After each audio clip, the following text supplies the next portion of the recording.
quelques-uns. Je me tâtais d'ailleurs à mettre de la musique ou pas. Je me rends compte que ça marche vraiment plus du tout. Hein. La dernière sortie sur YouTube n'a vraiment pas marché. La dernière vidéo que j'ai sortie n'a vraiment pas marché. Et j'en ai parlé avec un pote qui m'a expliqué que globalement, en substance, il y a moyen que certains mots te shadowman. En fait, j'ai calculé. La dernière vidéo ne marche pas. Voilà. La dernière vidéo a fait 75 000 vues en bientôt une semaine. C'est très en deçà des moyennes de base. J'ai regardé le taux d'engagement, il est bon. Il est même meilleur que d'habitude. Le visionnage, pourcentage moyen de vidéos regardées est bon, est meilleur que d'habitude. Le nombre de likes est meilleur que d'habitude. Et je me dis, mais alors... ouais, si tu peux wisp le truc que j'ai mis dans discussion des privilégiés à son pseudo Cargo Godat, Kasgorat, voilà. Et donc j'ai comparé le taux d'impression.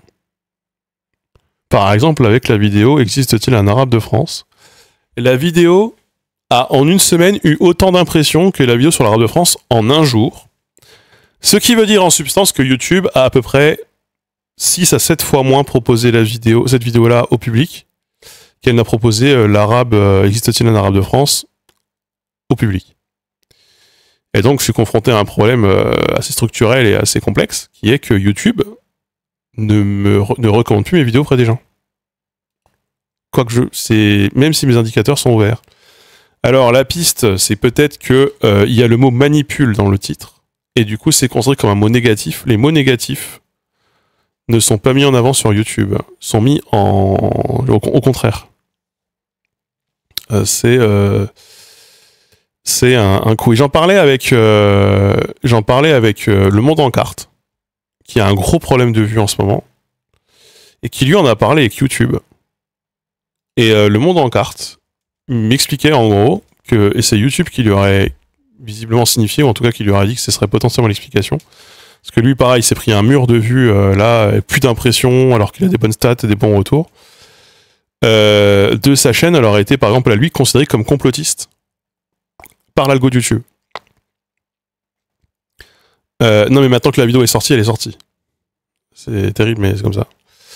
Tu peux pas rattraper le manque à gagner des premières 24 heures ou même des premières 48 heures. C'est foutu. C'est terrible mais c'est comme ça. Et il me disait que c'est ça, lui il est passé de vidéos qui font 100 000, 150 000, 200 000 à des vidéos qui font difficilement 50 000, et on lui expliquait que bah en fait parler tout le temps de la Russie et parler de Poutine, ça l'avait mis dans la même case, en faisant de la géopolitique, lui ça l'avait mis dans la même case que les chaînes conspi. Et que YouTube a pas envie de mettre en avant le contenu conspi. Et moi il y a un monde où il y a plusieurs de mes vidéos qui sont considérées comme étant justement, qui se font shadowban. Pour les mots qu'elles ont pu avoir dans le titre. Ça devient une piste assez sérieuse. Donc, mais le problème, c'est que je peux pas avoir la liste des mots. Moi, les trois gros accidents industriels au cours des 12 derniers mois, on va dire, c'est la vidéo sur faut-il déplaire pour marquer son époque, qui s'appelait à l'époque faut-il se faire haïr pour marcher, faut-il se faire haïr pour réussir, premier titre. La vidéo sur l'IA, peut-on créer une langue par IA, parce que l'IA est un sujet super touchy pour YouTube et super problématique en termes d'image, et donc du coup les rapports avec l'IA, les sujets qui ont un rapport avec l'IA, l'algo aime pas trop. Et d'ailleurs ils viennent de mettre à jour leur politique de monétisation pour notamment clarifier un peu ce point. Mais on doit déjà déclarer s'il y a de l'IA ou pas dans les vidéos, et ces vidéos-là sont moins mises en avant. Parce que le sujet en ce moment est touchy, et du coup le mot manipuler est peut-être un mot de la liste rouge. Et donc en fait je me retrouve avec des accidents industriels, genre littéralement 6 fois moins d'impressions au cours de la première semaine, c'est énorme, hein. La vidéo n'a été proposée à peu près qu'à 15% des gens du public, si on compare à la vidéo sur Existe-t-il un arabe de France, pour juste la première semaine. Et donc c'est compliqué. C'est compliqué actuellement de se baser là-dessus, surtout quand en plus on a des OP sur les vidéos. un gros problème. C'est un très gros problème. Et donc, faut que je parle. En fait, c'est horrible, mais pour que je refasse un peu de vue, il faut que je fasse des sujets un peu plus feel good. A priori, c'est la piste pour remonter dans l'algo. Faut arrêter de faire des sujets qui invitent à trop de réflexion et notamment à remettre en question une partie de nos pratiques et de notre milieu ou à réfléchir sur des pratiques sociales. Ou à parler politique. Loi immigration, pareil, hein, la vidéo n'a pas beaucoup marché, la vidéo n'a pas eu beaucoup d'impressions. La thématique a l'air de ne pas plaire énormément à YouTube. Parce que le taux de clic par impression est encore meilleur sur la vidéo sur la loi immigration que sur les autres vidéos. Donc c'est-à-dire que quand on propose la vidéo à quelqu'un, il clique en moyenne plus sur celle-là que sur les autres. Mais le mot immigration. Voilà. Et il n'y a pas de whitelist chez YouTube. Voilà. Tu veux pas faire une vidéo où tu crées une langue de A à Z? Si, mais cette vidéo est prévue sur la chaîne secondaire. Donc c'est chiant. Voilà, c'est chiant. C'est chiant et en fait j'ai remarqué que quand je sors une vidéo qui marche pas, la vidéo que je sors derrière ne marche pas non plus. C'est parce que l'algorithme a besoin de réapprendre. Voilà, j'imagine. De toute façon, ça c'est de la magie noire, hein, puisque l'algorithme de YouTube, même YouTube, ils comprennent pas l'algorithme. Donc bon.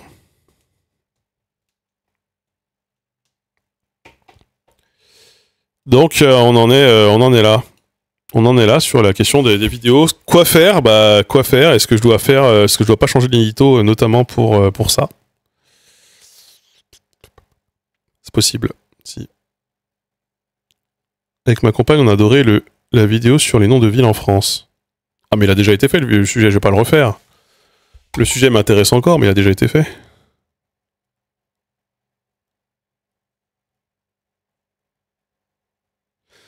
Ta dernière vidéo n'a pas fait beaucoup de vues alors qu'elle a eu un succès d'estime dans les réseaux sociaux. Alors de laquelle tu parles? De la vidéo sur les archives? J'ai remarqué que ça fait partie des vidéos qui me mettent un peu de travers avec certains créateurs de contenu. Ça j'ai remarqué aussi, c'est un peu triste. J'ai vu que Troublante Acide avait react la vidéo et a posté la VOD du react sur sa chaîne de VOD. Et dans les commentaires, il y a monté, je sais pas compter autant de mépris pour le react. C'est pas une question de mépris, enfin, au bout d'un moment, c'est la question de l'état de la recherche aussi, en sémiologie des médias. Et c'est une question aussi, pour le coup, vraiment d'investissement. Enfin, ça prend beaucoup moins de temps à react une vidéo que ça n'en prend d'en écrire une, de la tourner, de la monter. C'est pas un crime de dire ça. Et oui, et en plus, ici, on en a fait du React, c'est même pas la question. Après, ici, on a une ligne de React de on réacte pas les autres créateurs. On réacte pas des créateurs à qui on pourrait voler des vues. Mais par contre, on réacte des émissions financées et qui n'ont pas de problème de financement. Ça, on le fait. J'ai bien reçu. Hein. Voilà.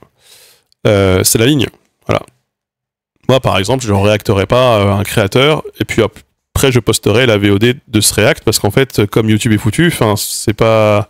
En fait, on peut pas le faire. On peut déjà pas le faire avec tout le reste, avec la télé. On peut pas le faire vraiment avec la radio, etc. C'est compliqué. Du coup, je le fais pas. Je le fais pas avec les autres créateurs. Bon, bref, peu importe, c'était pas le sujet. Le sujet, c'est pas une question que je méprise ou quoi. J'ai pas de mépris pour les gens qui font du React. C'est même pas la question. La question, c'est l'analyse aussi des tendances économiques et des pratiques médiatiques dans un milieu. Et on peut se sentir, effectivement, quand on a un jugement personnel, quand on veut avoir des jugements personnels pour juger les actes des personnes en tant que personne, sentir que c'est pas juste ou que qu'on peut ne pas être d'accord, etc. Mais en l'occurrence, c'est pas la question. C'est qu'est-ce que structurellement le milieu médiatique nous pousse à faire et nous pousse à produire et comment il nous pousse à produire. C'est ça la question. La question, c'est la question de la structure. Et la question structurelle, effectivement, montre que le mépris n'est pas la question. La question, c'est dans un monde où il faut faire des vues sur Internet pour vivre, pour faire des revenus, être en concurrence avec des chaînes, et en plus dans le React, il y a à boire et à manger, et ça dans la vidéo, je pense être assez factuel là-dessus aussi, c'est... il y a des gens qui font du React, qui préparent énormément leur React en amont, et il y a des gens qui se posent juste devant YouTube et qui regardent YouTube toute la journée sur Twitch, et qui postent ça tel quel sur YouTube, qui le monétisent, et qui en tirent un gain et un revenu. Un revenu qui n'existerait pas si jamais il n'y avait pas les images de base qui ont été produites, et qui souvent ont été produites par des gens qui peuvent rencontrer parfois des difficultés pour en vivre.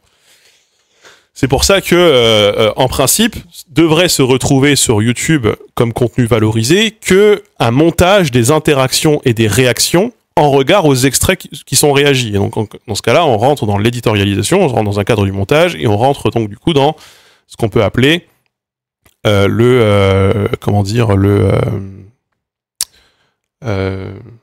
putain. C'est pas la citation, c'est pas le mashup. Il y a 3 trucs en droit, bref. J'ai pas le mot. Je vais le trouver. Mashup.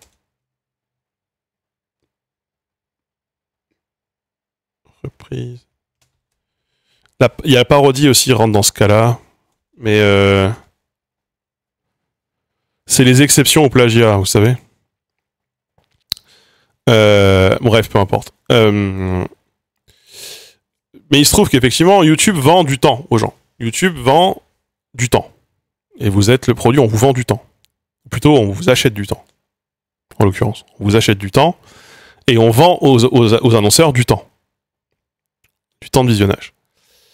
Forcément, c'est encore une fois, c'est structurel. C'est si jamais YouTube devient une plateforme de VOD et que parmi toutes les façons de produire de la vidéo, celles qui sont les moins consommatrices et les plus rentables finissent toujours par s'imposer de plus en plus et gagner, et finissent par grappiller des parts de marché.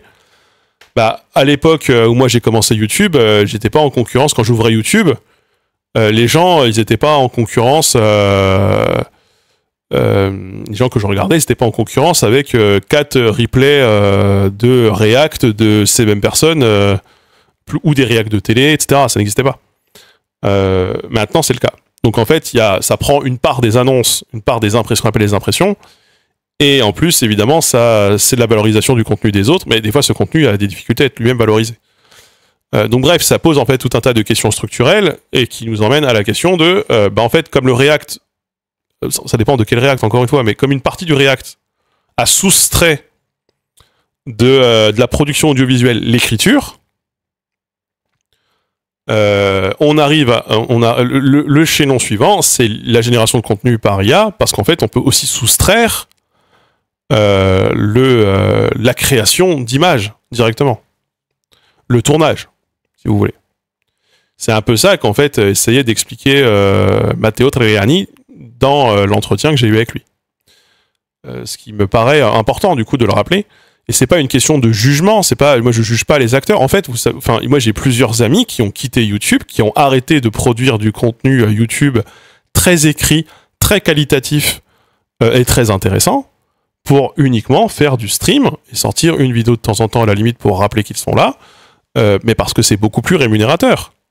Et puis là où des fois ils se cassaient le cul à essayer de finir un jeu de bout en bout, bah ils se sont dit pour certains, bah non, je vais plutôt regarder la télé, ou alors je vais regarder les vidéos des autres, et puis je vais en dédier une partie de ma journée, et puis tel jour dans le programme ce sera de faire ça. Ils se sont rendus compte que ça faisait du reach, et non, ça fait beaucoup de reach, donc que c'est très mobilisant de la communauté, et donc du coup c'est très lucrativement intéressant. Et bien donc pour certains ils ont persisté dans cette voie, pour d'autres ils l'ont intégré dans leur planning. Et en fait, c'est juste comment un acteur qui vit de la production du visuel adapte sa production à comment dire, à un milieu économique en mutation permanente. C'est ça la question. C'est ça la question. C'est pas une question de jugement, en fait. C'est une mécanique qu'on retrouve à chaque fois. Oui ? Oui, oui, oui. Je te comprends, juste que c'est normal de le ressentir, en fait. Tu dis qu'il y a moins de temps de travail et que l'apport est minime. Évidemment que ça met mal les gens qui le font. Mais c'est la vérité, en fait. Enfin, c'est pas... Tout comme... en fait, c'est pas récent, c'est pas nouveau. Les gens qui se sont mis à faire... nous-mêmes, alors je vais prendre à l'envers, nous-mêmes, les vidéastes, on a représenté, et on représente encore d'ailleurs, une forme de concurrence déloyale pour la télé. Et au départ, du coup, la télé nous détestait. Parce que eux ou là, ils avaient besoin d'une équipe. Nous, on était tout seuls dans notre piole, dans nos appartes de merde, à vivre du chômage. On s'était nous-mêmes formés sur YouTube, sur la plateforme sur laquelle on voulait diffuser. Et on faisait de la production visuelle de bout en bout pour 10 fois, enfin un dixième ou un vingtième du prix qu'il est vendu en télé. Alors par contre, on est rémunéré un cinquantième de ce que sont rémunérés à la vue par rapport à ce qu'on va toucher en télé, quoi. C'est les prix de la télé en termes de publicité sont beaucoup plus hauts que les prix sur YouTube. Donc c'est aussi une adaptation à la contrainte du milieu. Mais on a représenté cette forme de concurrence déloyale. On représente déjà ça. Et puis après, le streaming est devenu une concurrence déloyale par rapport à la vidéo produite sur YouTube. Même des youtubeurs jeux vidéo sont mis à plaindre des streamers jeux vidéo. Et puis ensuite, tout ce qu'on a appelé le just chatting, qui était au départ interdit sur Twitch, a commencé à bien marcher et a commencé à représenter une forme de concurrence aussi déloyale, y compris pour ceux qui vivent du jeu vidéo sur Twitch, qui considèrent que quand même le React c'est pas très qualitatif et ça prend quand même pas beaucoup de temps, ce qui est vrai. Ce qui est tout à fait la vérité. Et actuellement, forcément, ces gens-là qui font du React ont envie de se défendre. Mais ils auront probablement le même regard et la même critique sur la vague qui va être amenée à les remplacer, ou en tout cas à venir grignoter leur part de marché, parce qu'il y aura de nouvelles façons et de nouveaux moyens de produire de la vidéo à moins cher, ce qui leur fera concurrence, avec des rémunérations à la clé aussi qui seront de plus en plus basses. Il faut savoir qu'en fait, tendanciellement, la rémunération a tendance à baisser partout, parce que forcément, si jamais il y a de nouveaux acteurs qui arrivent à produire plus à moins cher, ces gens-là gagnent plus d'argent, mais tendanciellement, ça fait aussi baisser les prix au global. Donc oui, le just chatting était interdit à l'origine sur Twitch. Je crois même que Jean Massier, sa première chaîne, s'était fait bannir parce qu'il parlait de politique sur Twitch. À une époque, c'était interdit d'en parler. C'était interdit de faire autre chose que jouer à du jeu vidéo. Et donc voilà. Donc moi, je le dis, je l'ai déjà dit plusieurs fois. Moi, je n'interdis pas les gens de react à mes vidéos. J'apprécie toujours quand on me demande l'autorisation. Moi, souvent, ce que je demande, c'est qu'il n'y ait pas de VOD du react. Mais ça se négocie. Ça se négocie. Si Troublant Tacite, parce que l'on a parlé, si Troublant Tacite me demandait l'autorisation de poster, elle, les VOD du react de mes vidéos, je lui donnerais absolument. Il n'y a pas de problème. En fait, moi, je suis même pas dans cette logique. Moi, je suis pas dans la logique de savoir qui fait bien ou qui fait mal. C'est même pas l'idée. Moi, je suis dans l'idée de me dire, c'est en train de se passer, quoi qu'il arrive, ça se passe. Je pourrais lutter de toutes mes forces contre ça, que je n'y arriverais pas, et ce serait peine perdue, ce serait de l'énergie plutôt mal dépensée, je pense. Donc ce n'est même pas la question, très honnêtement. Donc, enfin voilà, moi je suis pas quelqu'un qui est hostile à ça. Après, par contre, on joue pas tous avec les mêmes règles, et c'est un peu dommage. Moi, par exemple, je trouve qu'il serait, mais c'est pas le cas sur YouTube, et c'est hélas toujours le problème. Savoir que moi, si je sors une vidéo sur YouTube où j'utilise des images d'archives, je dois payer. Et je dois payer beaucoup. On a regardé c'est quoi les tarifs pour pouvoir faire une vidéo en utilisant des images de l'INA. Alors, tu n'as qu'une faible fraction du catalogue disponible et il faut que tu payes non seulement un fixe, mais qu'en plus tu redistribues la moitié de tes revenus publicitaires. Donc c'est direct, tu as un très très gros manque à gagner. Donc moi, quand je dois faire ma production audiovisuelle, il faut que je clean les droits musicaux, les droits vidéo, ou alors je me contente aux droits de citation dans le cadre légal. Il le faut, sinon YouTube me prend l'intégralité de ce que je fais, et on peut me poursuivre en justice. Et en fait, il y a déjà des cas de gens qui sont fait poursuivre en justice pour infraction de droit d'auteur, plagiat, etc. sur YouTube. Parce que ça fait aussi plus longtemps qu'on est là.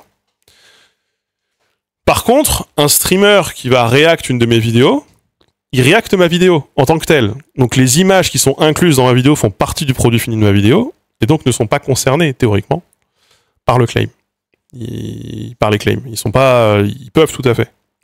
Et donc forcément, c'est toujours un peu complexe. Moi, je trouve qu'un système qui serait juste, qui sera mis en place par YouTube, ce serait que tout le monde puisse utiliser les images de tout le monde, Bon, dans la limite de il faut qu'il y ait une valorisation des images, mais avec une répartition des revenus, dans un monde où c'est le nerf de la guerre, proportionnée à la durée de la vidéo que ça occupe.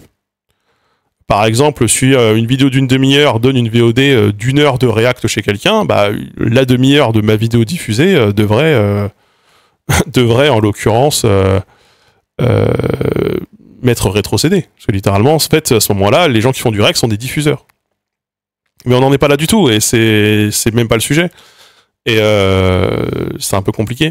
Bon, après, encore une fois, c'est pas pour cibler qui que ce soit, parce que c'est pas pour les 1000 vues que Trouble Antacide fait sur sa chaîne de VOD sur les vidéos où elle réacte mes vidéos que je tirerai grande gratification, donc c'est même pas la question. Je vous parle juste du cadre global. Et en fait, l'un des problèmes, c'est que de toute façon, il n'y a pas de prorata de la monétisation sur YouTube. C'est du tout ou rien. C'est le gagnant prend tout, quoi. Ce qui fait que quelqu'un qui te met un claim et qui a légitimement un claim à faire sur ta vidéo pour un extrait de 3 secondes peut prendre l'intégralité des revenus de ta vidéo si jamais t'as pas le droit d'utiliser l'extrait en question. Ce qui est absolument délirant, hein. Donc bon. Non mais c'est un cadre global général. Mais à savoir que ça se fait déjà dans la musique. Ça, faut le savoir, ça se fait déjà dans la musique. Si jamais vous faites une reprise de la musique, du coup vous réinterprétez une version de la musique, mais vous n'êtes pas le compositeur originel de la musique d'origine. Une partie des revenus, vous conservez une partie des revenus, sachant que l'autre partie des revenus va à la personne qui a qui a composé la musique originale. En tout cas, c'était le système tel qu'il fonctionnait avant. Je sais pas si ça fonctionne encore comme ça. Donc pour la musique, il faut savoir que c'est en place, ou ça a été en place à un moment, mais ça l'est pas pour nous. C'est justement fait par les négociations des maisons de production. Je pense que c'est plutôt fait par la SACEM. Peut-être bien par la SACEM, parce que les maisons d'auteurs négocient avec YouTube, je sais plus, tous les 3 ou 4 ans, les règles de répartition des revenus et les enveloppes. Donc je sais, enfin voilà, sur cette question-là, mais moi, c'est pas une question de jugement de valeur. En fait, moi-même, vous le voyez souvent, je suis en train de, par exemple, quand Trouble Antacide raid, moi j'aime bien le soir, parce qu'elle stream à des heures où moi je travaille, regarder ses streams où elle réacte des trucs. Donc c'est même pas la question, parce que du coup c'était en rapport, parce que ça fait partie des gens qui ont react et qui a priori l'ont peut-être un peu mal pris. La question n'est pas du tout de lui jeter,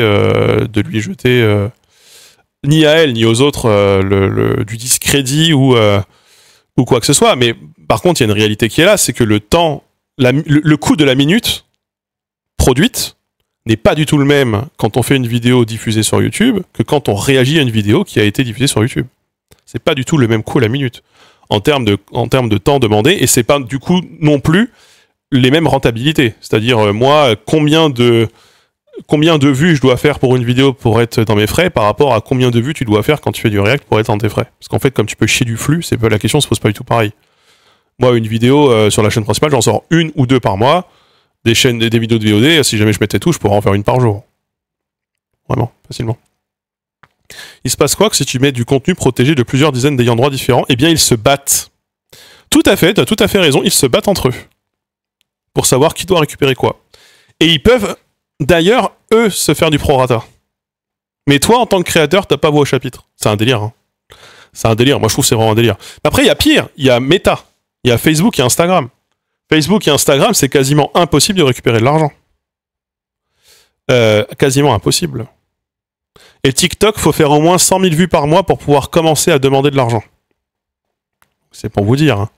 Mais Meta, y a un moyen, mais il faut faire 10 000 formulaires, c'est super chiant, machin, et quand tu les fais, on t'explique qu'en fait, ça marche pas. Et comme ça marche pas, il faut que tu envoies des courriers aux États-Unis, mais comme tu fais pas, il faut le faire dans les X semaines à compter de la demande initiale, blablabla. Tout est fait pour que ce soit un parcours extrêmement difficile pour obtenir la monétisation, si bien que pas mal de vidéastes, c'est beaucoup moins le cas maintenant, mais c'était le cas à l'époque, doivent passer des accords directement avec Meta. Enfin, des vidéastes, pardon, doivent passer des accords avec des structures qui ont déjà fait ces démarches auprès de Meta, mais du coup te prennent une partie de tes revenus au passage pour que tu puisses en gagner un peu. Ce qui est délirant aussi, hein, mais c'est comme ça que fonctionne le milieu. Le React est un moyen pour les créateurs pour contourner YouTube, Twitch pourrait être financièrement bien. Non. C'est pas ce que je voulais dire. Non, mais moi, c'est la question n'est pas de blâmer les gens qui font du React. Encore une fois, c'est pas l'idée. Après, encore une fois, je pense que c'est pas tout à fait la même chose de React, une émission qui a déjà été financée et qui a été diffusée il y a 20 ans, que de React, un créateur qui a cruellement besoin de ses vues et de sa monétisation pour pouvoir continuer. C'est quand même pas la même chose, je trouve. Et sachant que moi, je suis pas du tout client de l'hypothèse oui, mais ça donne de la visibilité. En fait, il se trouve que, en l'occurrence, non. C'est plus que marginal. C'est plus qu'anecdotique.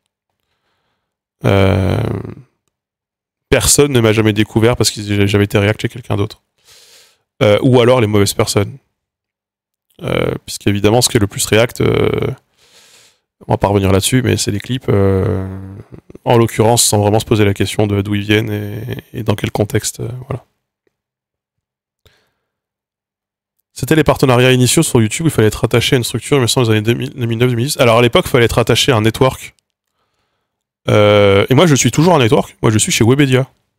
Pour des raisons de facturation. Voilà, vous le saurez. Ils me prennent 10% de mes revenus pour ne rien faire. Mais pour des raisons de facturation, étant donné que moi, mon compte Google était situé en Autriche, et qu'on ne peut pas changer le pays d'un compte Google, il a fallu que je rattache ma chaîne à Webedia pour avoir mes revenus fiscalisés en France. Ça n'a changé qu'il y a 6 mois. Mais du coup, jusqu'à il y a 6 mois, le compte Google de ma chaîne YouTube était situé en Autriche. Et je ne pouvais pas changer ça. Donc du coup, je ne pouvais pas changer la carte et le compte bancaire qui n'existent plus pour toucher de la rémunération. Parce que je ne pouvais pas mettre de compte bancaire français parce que mon compte est en Autriche. Le React est-il une tendance pour gagner plus? Oui. Le React est beaucoup plus rémunérateur et beaucoup plus porteur économiquement que beaucoup d'autres pratiques de l'audiovisuel en ce moment. C'est pas pour rien que en ce moment c'est une trend qui marche plutôt bien.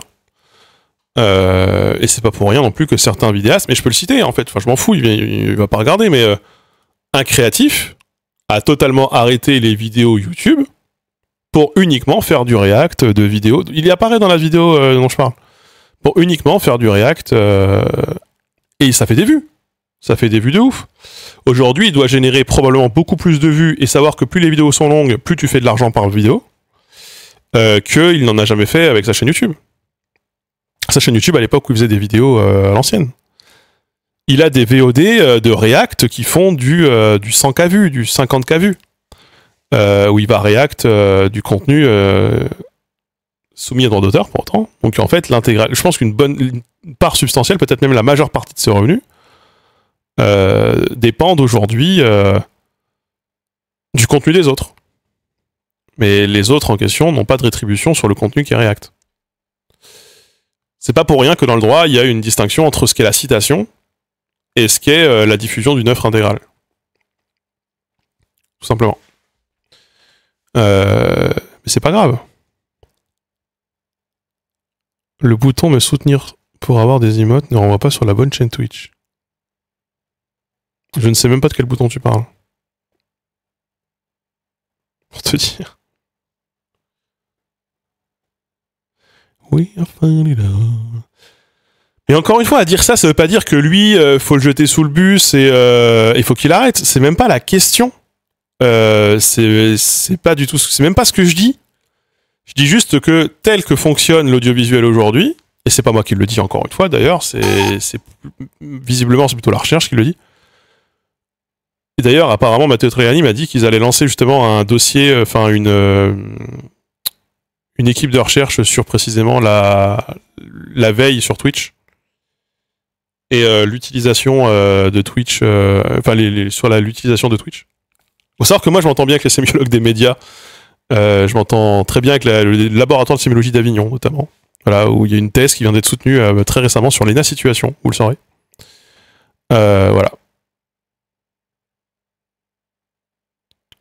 Quand je passe sur tes lives, c'est de plus en plus en question d'argent, de financement, du streaming et du drama de la Twitchosphère. C'est un changement volontaire ou Ah, j'ai aussi plein de VOD de jardinage qui ne marchent pas du tout dans les replays que tu peux voir. Donc non. Après, oui, sur la question du financement et la question de l'écosystème, pour le coup, c'est un sujet qui m'intéresse depuis très longtemps. C'est un sujet que je traite depuis longtemps, que j'ai traité d'ailleurs sur YouTube à plusieurs reprises, notamment la dernière vidéo. Mais comme la dernière vidéo parle de ce sujet, bah du coup, je réagis à ça. Mais je réagis même pas à un drama, il n'y a pas eu de drama. Hein. Enfin, je m'entends pas mal avec les personnes en question. C'est juste que j'apporte du contexte parce que les gens en déduisent que c'est une attaque. Mais c'est pas une attaque. C'est ça, en fait, juste que j'essaye d'expliquer. C'est pas une attaque du tout. En fait, c'est tout le problème de la sociologie et de la politique. Quand tu commences à décrire un peu des structures, et que les gens sont partie prenante des structures, ils pensent qu'on les critique en tant que personne. Certaines personnes peuvent se dire « Ah, mais il y a de la critique ciblée en tant que personne. » En fait, non. C'est pas la question. La question, c'est quoi la structure ? Et qu'est-ce que la structure, vers quoi la structure nous oriente ? C'est ça l'idée. Et là, je parle pas de drama. Enfin, pour moi, j'ai pas l'impression de parler de drama. Je suis en train de vous parler de la structure de ce qu'est l'audiovisuel actuellement, en tout cas, ce vers quoi ça tend, et ce qui nous attend. Et c'est des questions que je me pose énormément, parce que, bah, évidemment, moi, je me pose la question de ma propre survie en tant que créateur. C'est évident.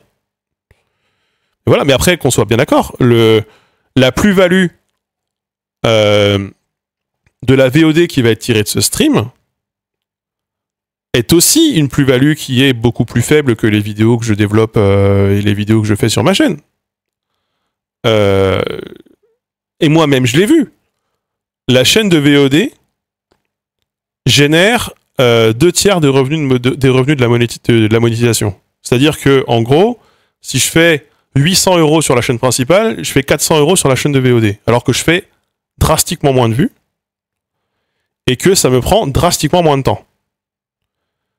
À partir de là, je pourrais élaborer, comme certains l'ont fait, un plan de financement ou un plan de survie de ma propre chaîne, de ma propre activité, qui serait de bombarder sur les just chatting sur Twitch, d'en tirer des VOD, de les poster et d'être gratifié économiquement pour ça. Il se trouve que, comme j'ai déjà dit à plusieurs reprises, ce n'est pas ce que je compte faire, parce que ce n'est pas ce que... Moi aussi, pour le coup, j'ai un agenda personnel.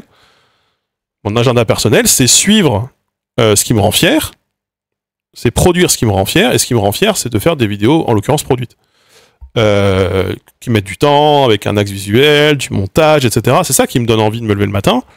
C'est pas de vous parler. Je suis désolé, prenez pas mal. J'aime bien le faire, à petite dose. Je pourrais pas faire ça 35 heures par semaine. C'est clair. C'est clairement... Voilà. Donc chacun fait aussi en fonction de ses envies et de ses capacités. Mais dire tout ça, ce n'est pas... En fait, c'est ça que je comprends pas. C'est dire tout ça, ce n'est pas du drama, ce n'est pas poser un jugement de valeur sur les gens. Au bout d'un moment, chacun voit midi à sa porte aussi, quoi. Enfin... Et de toute façon, c'est structurel. Donc si c'était pas un tel ou un tel, ce serait un tel ou un tel qui occuperait la niche. Et la niche qui engendre une nouvelle niche, C'est juste ça que j'essaye d'expliquer. Et je crois que c'était pas grave ni insultant. Enfin, en tout cas, j'ai pas l'impression. J'ai pas l'impression, en tout cas. Donc après, vous le prenez peut-être différemment, mais... les dramas du fait de la structure et des échanges de rapports entre ces différents acteurs, ce que je voulais dire. Mais là, en l'occurrence, il n'y a pas vraiment de drama. Mais par contre, ce qui est sûr, c'est que ça biaise un rapport social. Moi, j'ai commencé le stream en expliquant que... par rapport à ce que je comprends de l'algorithme, il va probablement falloir que malgré tout, que je réoriente un peu la ligne éditoriale de la chaîne pour des questions de survie économique. De la chaîne YouTube. La chaîne principale. Parce que à trop parler de sujets sociaux et trop parler de sujets introspectifs, etc., et qui du coup sont considérés visiblement comme l'algorithme comme des sujets négatifs, c'est pas assez feel good, eh bien je me tire une balle dans le pied. Je peux pas à long terme continuer comme ça. Voilà. Il faut au moins que je dilue avec des vidéos feel good, même si ces vidéos sont... c'est moins, je sais pas, c'est moins intéressant peut-être pour certaines. Voilà, c'est plus descriptif, c'est un peu plus oubliable, mais au moins c'est plus feel good. Donc voilà. Tant qu'à être sur l'argent, tu gagnes pas genre un bon SMIC avec les tipeurs, plus des revenus de YouTube? Non. Actuellement, alors j'ai parlé des revenus dans la VOD actuelle. Non, pas du tout. Moi, je gagne moins qu'un SMIC aujourd'hui, beaucoup moins. Mais en fait, ce que vous comprenez pas, je pense que ce que vous voyez pas, et là, parce que pour le coup, c'est toi qui ouvre la question. Donc, je suis obligé d'y répondre. Le coût initial et structurel de la création des vidéos sur Internet de vulgarisation est beaucoup plus haut que juste streamer et poster des VOD. Moi, par exemple, je paye les musiques. Ça coûte... actuellement, je crois que ça coûte entre 2 et 4 000 euros par an. Voilà, il faut quand même les sortir. Les stockshots, je paye. Je paye la licence de stockshot. Je paye aussi d'ailleurs une deuxième licence de musique où il y a pas mal de SFX. Voilà. Tu viens de dire 800 euros sur le stream et 400 pour le VOD. De monétisation. C'est-à-dire, c'est ce qu'on facture à Webedia. Mais sur les 1200 euros qu'on facture, c'est des 1200 euros. D'ailleurs, on perd 10%. C'est en société. Je les récupère en société. Je les récupère pas en personnel. Et on est deux à travailler sur la chaîne. Il y a Léa aussi. Léa qui est salariée. Pour le coup, elle est salariée. Alors, je sais plus c'est quoi son salaire. Et j'ai pas forcément besoin de le dire ici. Mais Léa n'est pas payée au SMIC, ça je peux vous le dire. Et elle est payée, on s'est aligné sur la convention collective de l'audiovisuel. Et donc forcément, bah, son salaire est prioritaire, donc on paye d'avant tout son salaire, avant que moi je puisse me payer derrière. Plus tous les coûts de structure, le comptable c'est à peu près 400 euros par mois. Je crois que c'est un peu moins. Voilà. Les OP, bah, une partie de l'argent des OP est pris par l'agence, etc., etc. C'est pas juste, il y a 1 euro sur Tipeee, à la fin, il y a 1 euro sur mon compte. C'est, putain, Dieu soit loué, si c'était comme ça changerait beaucoup de choses, hein, mais c'est pas du tout le cas. 400 euros par mois, un expert comptable, c'est à peu près 3000, plus de 3, ouais, non, ça va être à peu près 3500 ou 4000 euros par an. Pour toute la gestion comptable et administrative de l'expert comptable, avec la certification des comptes. Après, ce que vous avez pas comme information aussi, peut-être, c'est que nous, on a des natures de revenus qui sont très différentes et très variables, ce qui, du coup, demande un taux horaire au comptable qui est plus important, parce qu'en fait, moi, j'ai des revenus qui proviennent de plusieurs pays différents, qui sont déclarés de plusieurs manières différentes, etc., etc., etc. Donc, c'est beaucoup. C'est beaucoup, mais c'est parce qu'en fait, du coup, il y a les questions, oui, mais d'accord, quand l'argent vient d'Irlande, est-ce qu'il y a la TVA ou pas? Est-ce que quand l'argent vient des dons, est-ce que la TVA ou pas? Comment tu fais la déclaration sociale sur site? Comment tu fais la déclaration sociale? Parce que du coup, il y a aussi des déclarations sociales. Par exemple, bah, un arrêt maladie ou l'édition d'une feuille de salaire pour un salarié, ça coûte de l'argent, par exemple. C'est le service, c'est la comptabilité qui s'en occupe. C'est le service social comptabilité. Voilà. En fait, actuellement, hein, pour rien vous cacher, pour juste, en principe, hein, pour couvrir les coûts de structure de ce que c'est Linguistica, pour couvrir le salaire de Léa et les abonnements, etc., il faudrait qu'on soit à peu près à 6600 euros société par an, ce qui équivaut à peu près, enfin c'est ça, il faudrait au moins qu'on fasse au moins 80 000 euros de chiffre d'affaires par an. Donc vous comptez, hein, 80 000 par an, ça fait à peu près ça, 6666 euros, à peu près 6500, on serait bien. On serait bien pour que je puisse me payer, que Léa puisse être payée et qu'on puisse payer toutes les... Oui, par mois. En société. En société, 6500 société. Faut bien comprendre. C'est à peu près ce que coûte Linguistica aujourd'hui, mais c'est rien comparé à plein de chaînes de vulgarisation. Je crois que vous vous rendez pas compte de c'est quoi les chiffres d'affaires de grosses chaînes de vulgarisation, enfin de grosses chaînes, des gens qui n'ont que 2 ou 3 fois plus d'abonnés que moi, et vous vous rendez pas compte du chiffre d'affaires que ça représente, je pense. Et là, actuellement, avec Tipeee, la monétisation plus les OP, je dirais qu'on est plutôt autour de, si on lise sur le mois, on est plutôt à 5000 euros par mois. On a à peu près un trou de 1500 euros par mois. Et c'est à peu près ce qui équivaut à mon salaire. Globalement. Ton public se renouvelle beaucoup, pas du tout ces dernières années. Un peu toujours, mais c'est compliqué. Ça reste énorme par rapport à la norme de création de contenu en ligne. Bah non. Je suis désolé, mais non. Ça représente beaucoup par rapport à un streamer moyen, mais parce qu'en fait, ils n'ont pas de frais. Ils n'ont pas de frais et ils ont massivement recours à la sous-traitance aussi. Ça aussi, on est dans un milieu... Enfin, alors, le modèle Linguistica coûte plus cher, c'est vrai, parce qu'il y a une salariée. Si on externalisait Léa, ça nous coûterait beaucoup moins cher. C'est sûr. Tu fais, c'est quasiment entre 2500 euros et 3000 euros par mois de moins. C'est simple, c'est la moitié, de toute façon, la moitié du CA, c'est juste Léa. Parce que c'est ce que ça coûte aujourd'hui d'avoir un salarié en France. Je m'en plains pas, hein, c'est normal, ça finance la... Et je pense que vous rendez pas compte, par contre. Ce qu'on appelle le super brut. Voilà. Parce qu'il y a le brut et il y a le super brut. Et par contre, oui, si on externalisait l'EA, et le montage associé, ou même la coécriture, etc., ah bah évidemment, ça coûte beaucoup moins cher tout de suite. Parce que dès l'instant que tu as recours massivement à des auto-entrepreneurs, le prix baisse. C'est évident. C'est évident. Et la plupart des créateurs de contenu sur Internet ont recours massivement à la sous-traitance, à des auto-entrepreneurs qui sont mis en concurrence les uns avec les autres et qui se retrouvent vraiment pas chers, mais avec des prix qui sont délirants. Moi par exemple, alors, on peut en parler, de la différence entre l'économie YouTube et l'économie Twitch. Pas pour tout le monde, hein, mais moi, par exemple, quand je discute avec des miniaturistes YouTube, leur tarif, il est situé entre 70 et 150 euros par miniature. Quand ce sont des gens qui font des miniatures pour des vidéastes de YouTube. Quand je discute avec des miniaturistes de Twitch, le tarif, il est entre 10 et 50 euros pour une miniature. Donc, en fait... forcément, les échelles ne sont pas les mêmes. Mais je crois que vous vous rendez pas compte de ce que c'est le CA d'une boîte de production audiovisuelle classique. Et d'ailleurs de ce que c'est le CA d'une chaîne qui n'a juste que 2 fois plus d'abonnés que moi. Je crois que vous vous rendez pas compte du tout. Vous vous rendez vraiment pas compte. Et moi, par exemple, je me souviens que j'avais fait monter une vidéo par Bilou, qui est un pote à moi, qui est un très bon monteur, qui est le monteur de Mister JD aujourd'hui. À une époque où j'avais une galère, fallait que je sorte une vidéo tout de suite. Mon monteur était en arrêt maladie à l'époque.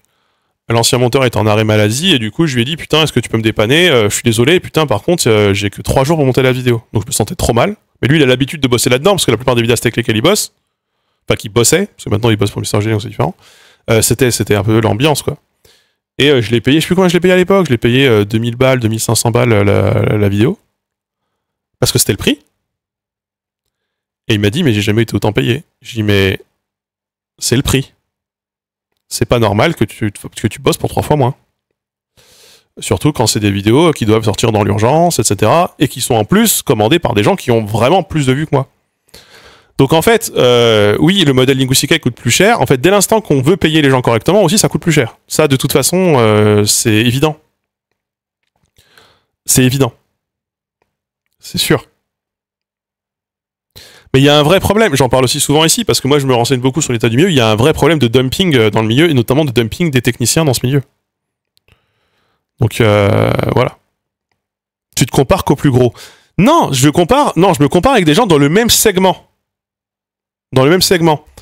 Dans le même segment de chaîne, en fait.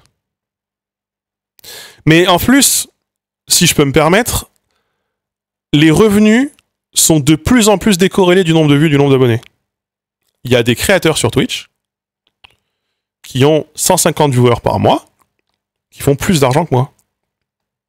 Et qui font plus de CA, je veux dire de chiffre d'affaires. Même pas de salaire, de chiffre d'affaires. C'était très vrai, je connaissais une personne à l'époque, je vais pas citer son nom, pour lequel c'était très vrai, on avait parlé du nombre de subs qu'elle avait, et du nombre d'OP qu'elle faisait par mois. C'est quelqu'un qui faisait 2 fois mon CA. Alors que c'est quelqu'un qui faisait 100 viewers, ouais, entre 100 et 150 viewers moyens. Donc, en fait, aujourd'hui, les échelles sont de plus en plus décorrélées, d'autant plus que maintenant, les canaux de rémunération sont de plus en plus variables, et en même temps, l'argent se raréfie quand même.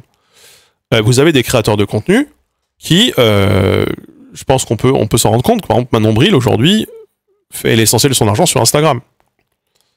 L'essentiel des OP qu'elle fait, c'est sur Instagram. Pour la suivre sur Instagram, je vois énormément d'OP passer, qui sont des OP Instagram, qui ne sont pas des OP sur YouTube.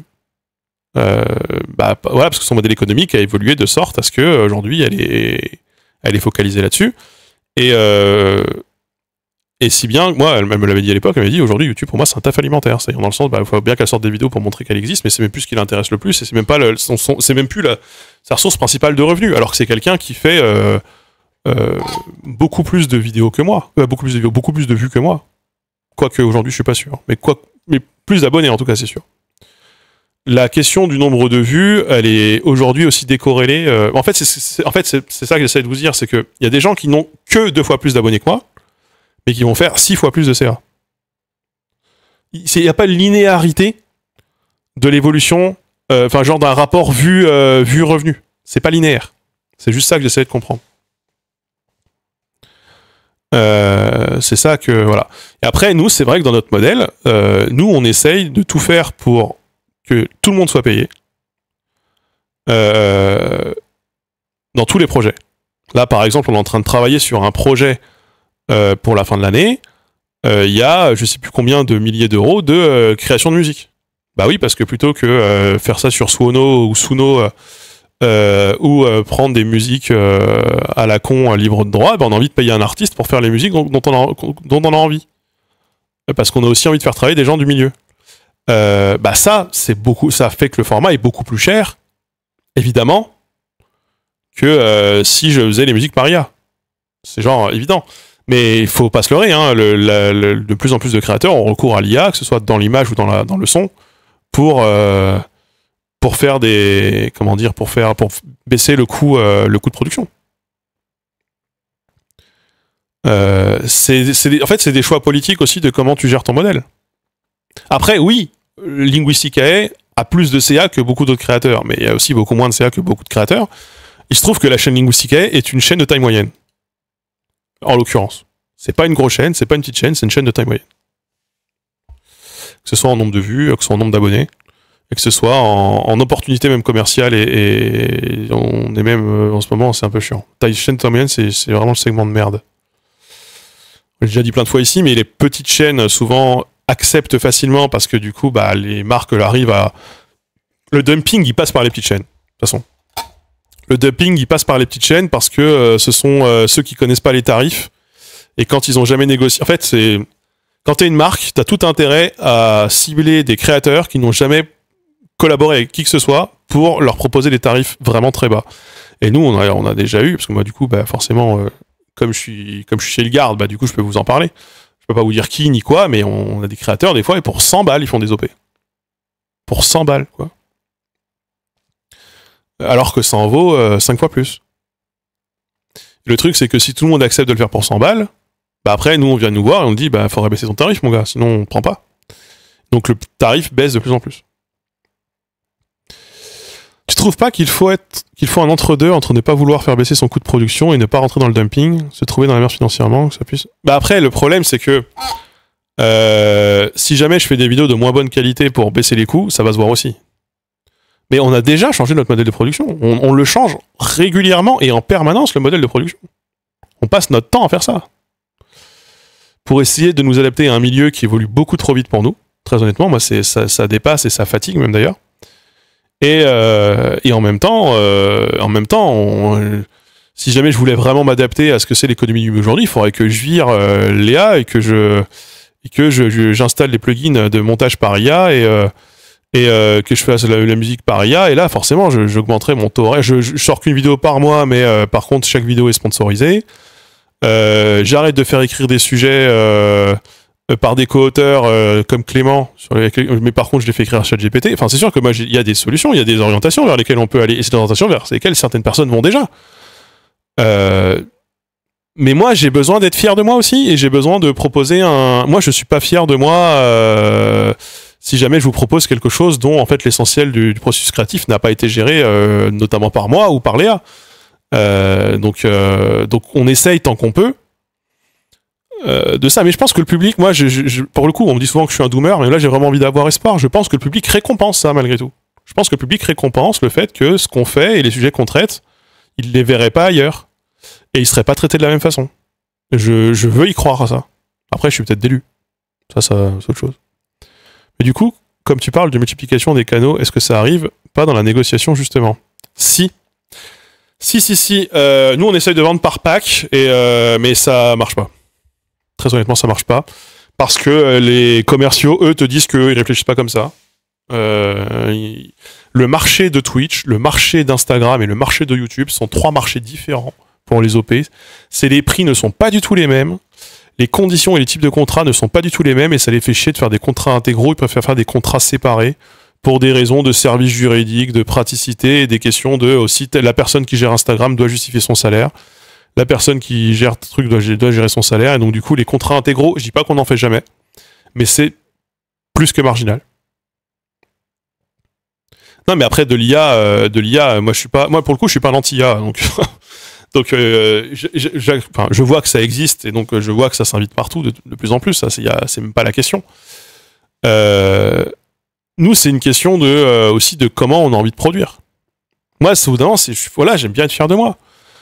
C'est moi, vous savez, je faisais du modélisme ferroviaire. Hein. Les maisons, je pouvais les acheter pour pouvoir les mettre autour de ma maquette de train. Mais moi, l'essentiel de ce qui me faisait plaisir quand je faisais du modélisme ferroviaire, c'était pas de voir les trains circuler, c'était d'avoir été fier, d'avoir fait la maison, d'avoir fait la route, d'avoir fait les arbres qui étaient à côté de la voie, quoi. C'est ça qui rend fier. Ce qui rend fier, c'est pas. Moi, je trouve qu'il n'y a pas de gratitude à aller chercher sur une production sur laquelle t'as pas vraiment eu la main. Voilà. Ça veut pas dire que t'en intègres pas. Ça veut pas dire que tu vas devoir faire tout de A à Z malgré tout, parce qu'il y a des choses sur lesquelles tu peux pas, des choses que tu peux pas faire, des choses que tu as besoin d'être accompagné. Et voilà. Le changement de politique de YouTube par rapport à l'IA devrait être favorable à des modèles comme le vôtre. Devrait, théoriquement. Le truc, vous savez, c'est que pour moi, où est la douille, c'est qu'en fait, je me demande si c'est pas juste YouTube va continuer de facturer les mêmes prix aux annonceurs. C'est juste que YouTube va s'octroyer une part plus substantielle des revenus des contenus qu'il dit vouloir décourager, notamment l'IA et le React. Ça fait partie de ces deux types de contenus qui sont ciblés. Et qui finalement, in fine, en fait, YouTube se remet à en mettre de plus en plus en avant, parce que c'est ce qui est plus rémunérateur pour YouTube.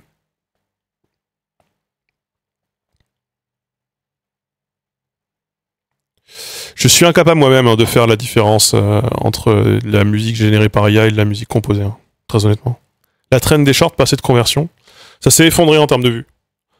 Moi, les shorts faisaient 200 000 vues il y a 2 ans, là où maintenant ils font 20 000 max. Donc oui, c'est ultra saturé. Les shorts, les reels, c'est ultra saturé. Ça, pour le coup, c'est voilà, c'est compliqué. En fait, les plateformes t'insistent à poster de plus en plus. Selon les guidelines que j'ai pu obtenir de Instagram et de YouTube, il faudrait poster 1 fois par jour. Un réel par jour. Je posterai pas un réel par jour. Enfin, genre, c'est pas possible. Moi, les réels, ils sont tournés, ils sont écrits sur mesure et je les monte sur mesure. Donc bon, c'est pas possible. Il y a des choses que tu peux pas faire, oui, mais en te reposant sur de l'IA, tu prives les autres créateurs de dire la même chose que toi. Je vais être fier de ce que je crée. C'est un peu individualiste. Ah, mais le fait que moi, je vive pour être fier de mon travail, c'est complètement individualiste et égoïste, évidemment. Bien sûr. Mais moi, je n'ai jamais dit le contraire. Évidemment que moi, moi, avant tout, je veux avoir une raison de me lever le matin, et pour ça, il faut que j'aime le travail que je fais. Il faut que j'en puisse en tirer gratification et plaisir. Oui, ça, évidemment. Après, je vois pas pourquoi ça empêche les autres de faire la même chose, évidemment. Mais il y a des gens qui tirent fierté et gratification pour d'autres types de travail et pour d'autres types de production audiovisuelle. Il y a des gens qui sont très contents de faire du React. Ça les rend fiers.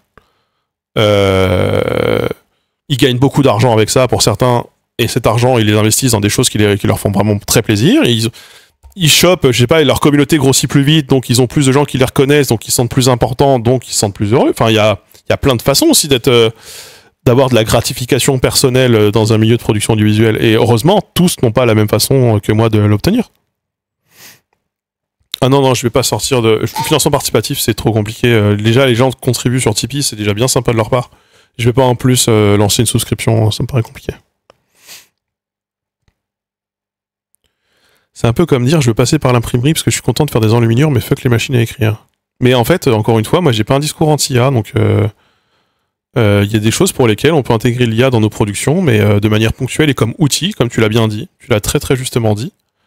Et il y a des choses pour lesquelles on ne passe pas par l'IA, voilà, parce que ça apporte autre chose à la fin. Et cette chose, elle peut paraître anecdotique, mais nous, elle nous paraît structurante.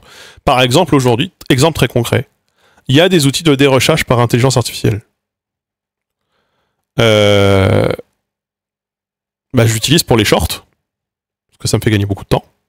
Je l'utilise pas pour les vidéos de la chaîne principale parce que des fois, à un moment où ce que j'ai dit n'est pas exactement ce que je voulais dire, ou un moment où il se passe quelque chose à la caméra qui n'est pas prévu dans le script, c'est un moment qui peut être conservé, qui peut être valorisé au montage. Et d'ailleurs, ce sera tout particulièrement le cas dans la prochaine vidéo. Et donc en tant qu'outil pour des choses un peu automatiques et des choses qui relèvent du montage en série, comme les shorts c'est ça, hein, les shorts c'est du montage en série. Hein. Bah oui. Sur des trucs où ça concerne des gros projets, bah non.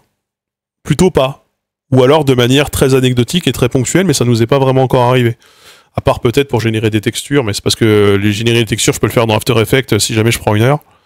En 5 minutes, des fois, tu peux générer en passant par l'IA, ça te prend 5 minutes là où ça te prenait 1 heure avant. Pour la génération de textures, tout particulièrement, notamment les textures de fond, ce genre de choses. Ou alors, faut aller sur le site de Stockshot pour les acheter. Bon, c'est un peu compliqué.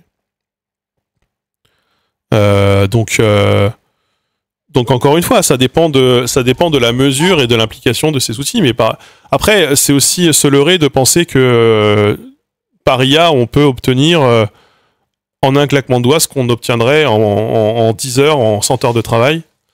Ce n'est pas vrai. En fait, la bonne utilisation de l'IA et une utilisation optimale et telle que toi tu le souhaites pour un truc très précis, ça s'apprend. Et ça s'apprend un peu sur le temps long. Et en plus, ça évolue tellement vite que les connaissances sont très rapidement obsolètes. Donc c'est très sympa pour gratter ou pour gratter la surface. Dès l'instant que tu veux faire des trucs très poussés, il faut de toute façon connaître les outils que tu utilises derrière et les réutiliser. Et savoir les utiliser. Là, moi, je bosse beaucoup avec un pote qui est sur Blender, qui aujourd'hui utilise de l'IA pour certaines choses. Il est obligé de repasser derrière. Enfin, c'est genre, tu peux pas juste... t'obtiens pas un produit fini.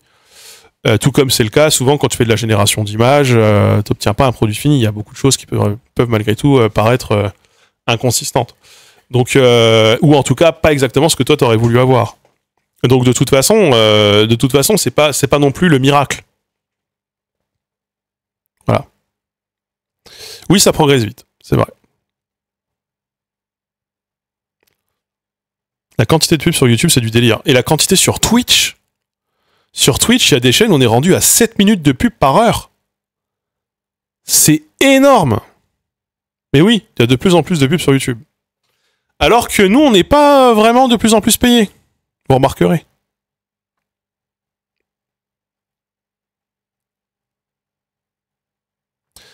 Mais là, ouais, se former sur les nouvelles technologies, c'est compliqué. Hein. C'est compliqué de ouf. En fait, t'es obligé d'être dedans et t'es obligé de suivre au jour le jour ce qui se passe. T'es vite obsolète, hein, sinon. Mais ça a toujours un peu été... alors, c'était pas la même vitesse. Je dirais que ça allait pas à la même vitesse.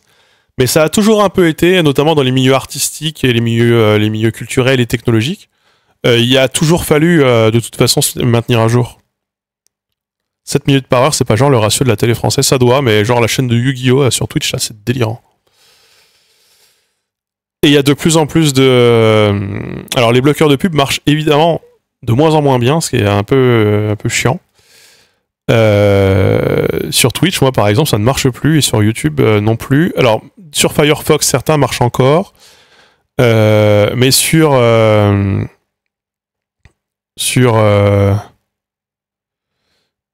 Chrome par exemple, je sais que ça marche plus. Ah, c'est en ce moment Macron, les annonces de Macron. Qu'est-ce qu'il dit Macron? Je vais juste regarder le défilé.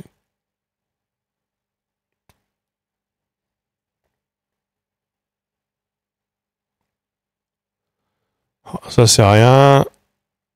Ça c'est rien. Ok. Bon, on n'a rien appris. Voilà. Je vous résume.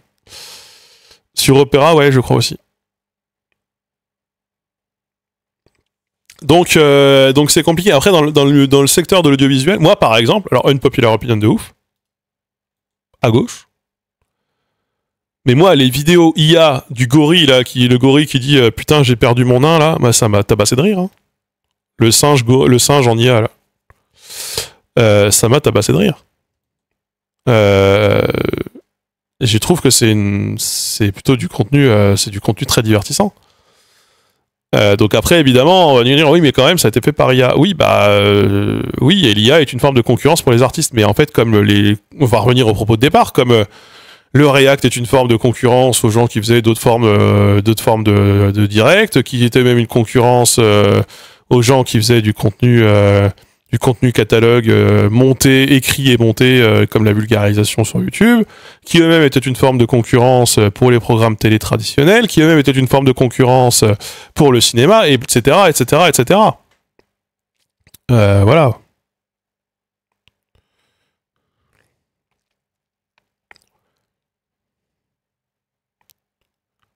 Le Stormtrooper qui perd tout son fric au casino, ouais. Ouais.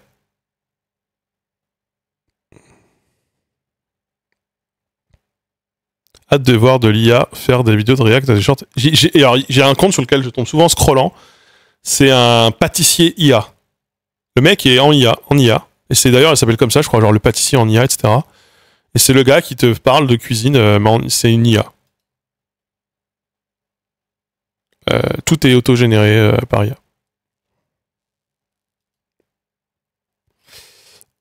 Donc ça vient déjà. Hein. Ça, c'est en train d'arriver. Hein, Donc moi, je me pose pas trop la question de savoir est-ce qu'il faut redouter ou est-ce qu'il faudrait interdire ou est-ce qu'il faut lutter contre le stade terminal du moment de ce que la structure nous pousse à adopter comme comportement ou comme logique économique. Moi, la question, c'est la question de la structure. Et pour moi, c'est vain de lutter contre les symptômes et pas la maladie. Et en fait, et en même temps, il faut pas non plus avoir le syndrome du dernier arrivé qui ferme la porte. Moi, je trouve que des fois, c'est un peu présomptueux de la part de créateurs sur Internet de vraiment se la jouer full artiste pur. Oh mon Dieu, on va disparaître à cause de ça. Rendez-vous compte, alors qu'on a nous-mêmes été une concurrence très déloyale pour tous ceux qui étaient des artistes non informatisés et qui ne travaillaient pas sur le support informatique. Moi, là, pour le festival qui aura lieu à Fougères, dont je vous parle très bientôt, hein, l'affiche est faite. Bah, moi, par exemple, j'ai eu recours à un artiste qui fait énormément d'aquarelles énormément d'aquarelles. Cette personne-là, aujourd'hui, elle sait très bien que elle doit passer par elle doit elle-même s'informatiser et faire du contenu. Même en tant que graphiste, elle est obligée de le faire sur tablette graphique, ne serait-ce que pour pouvoir visibiliser son travail et pour pouvoir en tirer une rémunération, parce qu'en fait, aujourd'hui, tout est digitalisé, par exemple. Bah oui. Donc bon. C'est full raciste, les vidéos IA. Moi, j'ai vu celle avec le nain. Elle m'a fait rire, je vais pas te mentir, voilà, bon. La moitié des pigistes qui font du clickbait nul sur JVC, je vais vraiment pas pleurer quand ils seront tous remplacés par des IA. Mais ils le sont déjà. Une bonne partie aujourd'hui, les pigistes utilisent énormément ChatGPT ou d'autres d'ailleurs, d'autres modèles génératifs de texte pour pouvoir générer des piges. Si tu balances un AFP, mais en fait, le truc c'est que on nous dit oui mais ça fait du copier-coller, il y a plus d'humains, etc. Mais c'était déjà le cas quand les pigistes le faisaient de manière à l'ancienne, on va dire, juste que ça leur prenait plus de temps. S'il y a bien un truc que j'ai appris en débunkant, je sais pas combien de fois le Figaro et le JDD là bientôt dans mes vidéos, c'est que souvent une brève ou un article est très allègrement plagié par les concurrents et déformé, souvent sous le spectre du journal, voilà, au regard de ce qu'est le lectorat.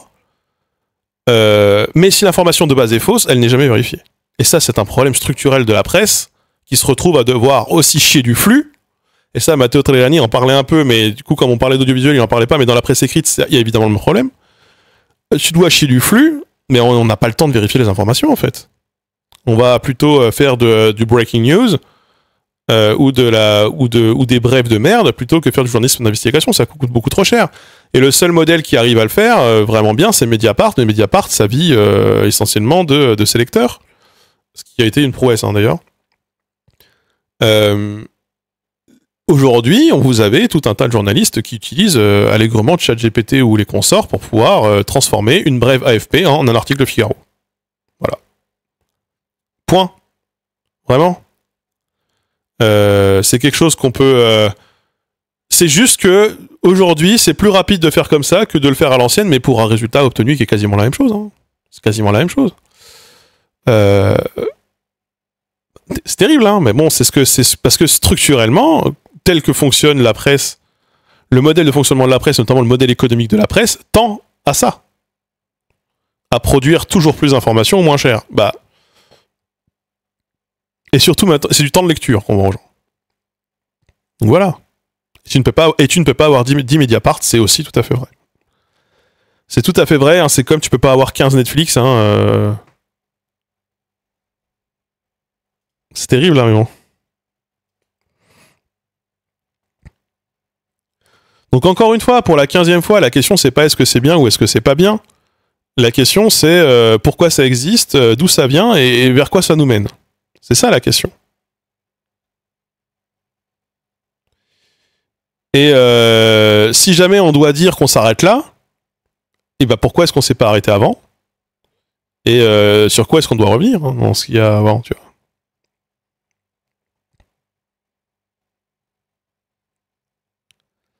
Un bon blackout qui nous laisserait tous sans électricité pendant plusieurs semaines pour calmer tous ceux qui sont zinzins de l'IA, ça ferait du bien quand même. S'il y a un blackout d'électricité, il va avant ça avoir beaucoup de morts. Beaucoup de gens qui vont plus pouvoir se chauffer, beaucoup de gens qui vont plus pouvoir cuisiner, beaucoup de gens qui vont plus pouvoir avoir d'eau chaude, beaucoup de risques sanitaires. Le problème, le dernier des problèmes en cas de blackout d'électricité, c'est les gens qui font de l'IA. C'est le dernier des problèmes, hein. En cas de blackout. Hein. C'est vraiment... Surtout avec l'inflation liée au système capitaliste, les salaires coûtent plus cher, donc si tu veux sortir autant, tu dois virer des gens et réduire les coûts. Oui. Mais moi, c'est ce que le comptable m'a conseillé, hein. Je vais pas vous mentir. Moi, j'ai dit non. J'ai dit non, mais j'ai dit je ne partirai pas là-dedans, mais...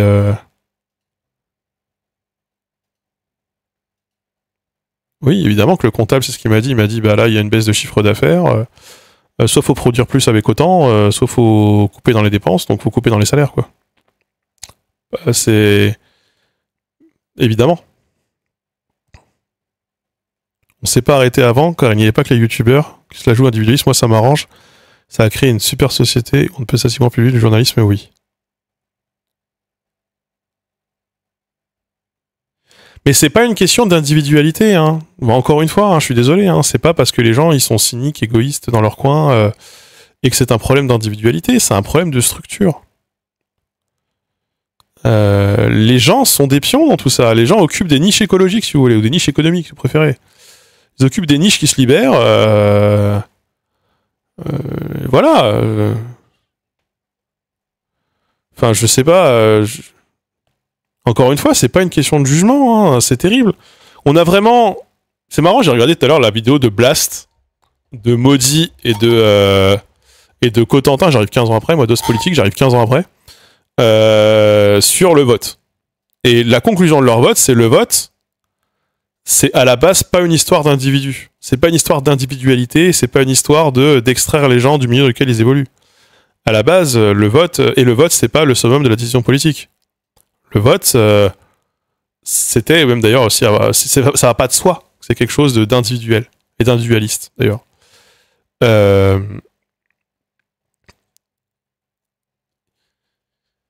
Aujourd'hui, même à gauche, on est gangréné sur cette histoire de responsabilité personnelle en fait, hein. Et on a vraiment oublié le collectif, y compris dans ce genre de choses, et c'est terrible quoi. Quand tu essaies de décrire un système, on t'attaque, oui, mais les gens. Mais en fait, c'est pas la question des gens, enfin. C'est un peu facile de dire on va vers une dystopie, mais je ne suis qu'un pion. Mais si demain, moi, je disparais, qu'est-ce que ça change? Ça change rien. Je suis déjà en train de disparaître, même d'ailleurs, quelque part. Je ne suis pas... En fait, si on va vers une dystopie, c'est parce que le capitalisme, hein, c'est pas parce que moi, je fais des vidéos sur Internet. Hein. Donc oui, moi, en l'occurrence, je trouve n'avoir aucune responsabilité individuelle dans tout cela. Hein, si je peux me permettre. Hein. Il n'y a pas grand-chose que je puisse faire à mon échelle qui changerait drastiquement les choses en termes de logiciel. Et en fait, tout ce que je peux déjà faire, ne serait-ce que d'en parler, je le fais déjà. Et d'ailleurs, ça m'aliène souvent plus mes collègues que ça ne m'apporte leur soutien, que ça me donne leur soutien. Parce que forcément, quand les gens sont partie prenante d'un système, bah ils sont réticents à en dénoncer ou à en décrire le fonctionnement parce que c'est toujours un peu compliqué, mais ça c'est partout pareil. Donc la question c'est les structures. Et la question, bah nous c'est la métastructure, c'est le capitalisme. Voilà.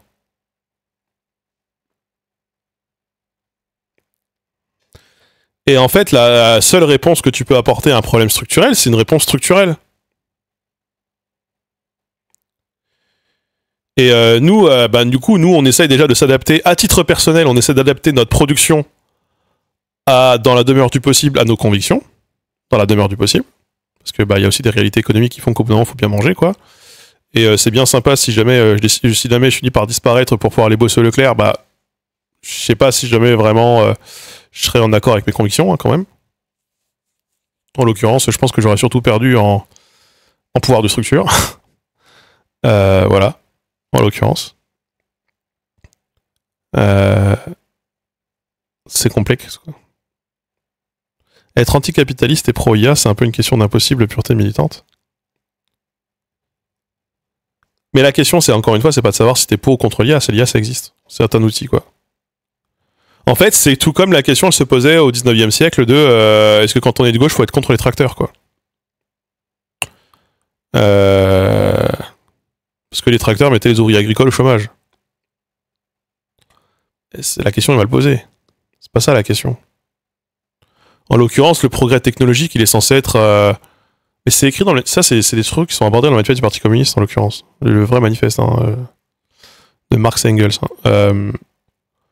C'est une question qui est intéressante, hein, mais normalement, le progrès technologique est plutôt fait pour servir les gens, pas fait pour les desservir. Après, on est dans un monde aussi où, pour pouvoir vivre, il faut travailler. Et ça, c'est d'ailleurs le problème. C'est qu'en fait, on ne devrait pas être dans un monde où, pour vivre, on a l'obligation de travailler. Ça devrait pas être... ça devrait pas être ça, enfin, tu vois.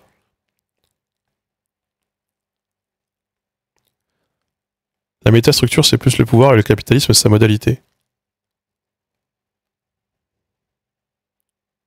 Je sais pas, les deux sont quand même aujourd'hui vraiment intriqués, quoi.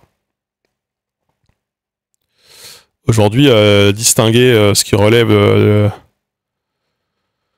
relève, comment dire, des structures de pouvoir et ce qui relève du capitalisme, et chercher à les distinguer, enfin vraiment, tout est fondu l'un dans l'autre. Hein.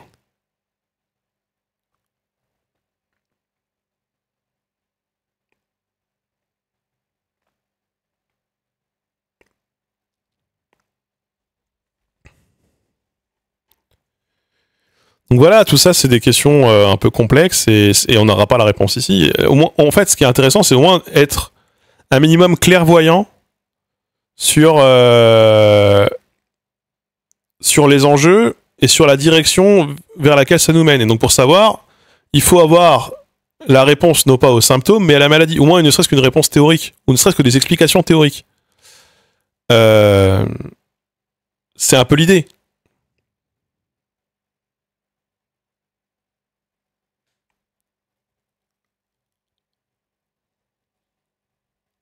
Oui, l'IA, c'est pas juste les LLM, hein. Clairement. Bien sûr. Après, quand les gens parlent d'IA, ils parlent d'IA générative. Aujourd'hui.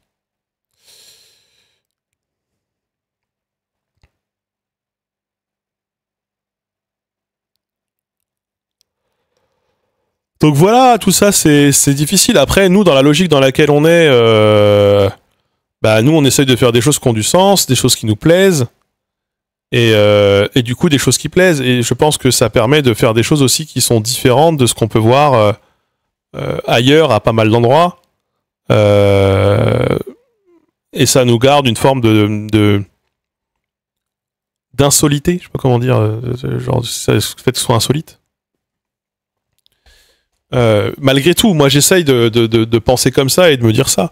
Après, pour autant, on n'est pas non plus décorrélé de ce qui se passe en dehors du monde, dans le monde, et en même temps, bah, on est de toute façon obligé de se plier à certaines logiques, hein, telles qu'elles existent. Mais en même temps, on peut essayer malgré tout, essayer d'avoir un modèle protecteur des travailleurs du milieu, dont on considère que ce serait vraiment une perte importante pour le secteur s'il venait à disparaître. Et moi, c'est ce que je crois de certains compositeurs de musique avec lesquels j'ai envie de travailler. C'est ce que je pense de Léa qui travaille chez Linguistica au montage et bientôt à l'écriture et actuellement à l'écriture. Moi, c'est des gens que j'ai envie de voir, dont j'ai envie de voir, comment dire, le potentiel créatif mis en vidéo. Mais évidemment, quand tu achètes du temps aux gens, faut payer ce temps, faut le rémunérer. Et je trouverais ça un peu triste de passer sur un modèle où je remplace les quelques personnes dont j'ai l'estime en termes de travail par des robots, quoi. C'est pas trop ce vers quoi j'ai envie de tendre. C'est pas dire que les robots ne peuvent pas nous aider à avoir des productions meilleures. C'est juste que c'est pas... ce serait un peu d'élu, je pense, et un peu idiot de faire ce choix. Après, c'est ce que je pense aujourd'hui. C'est peut-être que je penserai différemment plus tard, quoi. Et puis surtout, pas mal de personnes s'engouffrent dans la brèche. Nous, on s'y engouffre moins, quoi. Voilà. Est-ce qu'il ne faut pas lutter contre un progrès tech à un point impactant que, comme tu le disais, ça sert le capital et non les gens? Mais tous les progrès technologiques sont pensés avant tout pour servir le capital aujourd'hui. Même les vaccins, par exemple. C'est l'un des problèmes des anti-vax. Les anti-vax sont en mode putain, les vaccins, quand même, c'est juste fait pour enrichir Big Pharma, etc. Mais oui, c'est aussi fait pour enrichir Big Pharma, c'est tout à fait vrai. Ça veut pas dire que ça doit pas exister pour autant. Il y a, par exemple, il y a pas mal de brevets médicaux ou de nouveaux médicaments qui sont développés, et ils ne le sont que dans la finalité de que les personnes qui le développent aient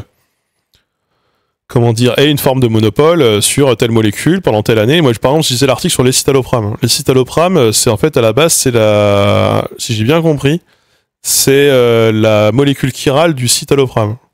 Et le labo pharmaceutique qui l'a découvert, l'a juste fait pour essayer d'avoir une nouvelle molécule qui à peu près est similaire à l'ancienne, mais qui puisse être considérée comme différente, pour pouvoir renouveler ses droits et pour pouvoir continuer d'en tirer profit. Pour autant, c'est un antidépresseur très utilisé et assez important, mais qui a été développé pour des raisons capitalistiques. Aujourd'hui, tout est développé pour des raisons capitalistiques. Le capitalisme, il est partout. J'ai un ami qui disait cette chose très juste il y a 2 jours. Mon ami Dorian, je vous ai parlé plein de fois ici, vous avez déjà vu. Dorian disait, tu touches quelque chose, le capitalisme l'a touché. Vraiment, c'est le capitalisme touche à tout le temps en permanence. Tu peux pas juste dire, ça c'est des trucs faits pour le capital, ça c'est des trucs faits pas pour le capital. Parce qu'en fait, tout est fait pour le capital aujourd'hui. Dès l'instant que les individus doivent tirer profit d'une activité pour en dégager un salaire, pour pouvoir vivre, par nécessité, de toute façon, la recherche s'oriente vers le profit.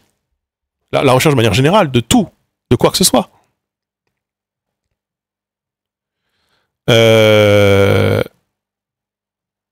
seul moyen de s'en soustraire, c'est de repenser intégralement la place de l'individu par rapport au capital. Et notamment, c'est la place du travail, la place du logement, la place de la propriété, et tout ça dans un... Et ça, c'est compliqué, parce que ça va très certainement pas se faire d'un jour à l'autre, hein. Mais c'est le seul moyen. Il faut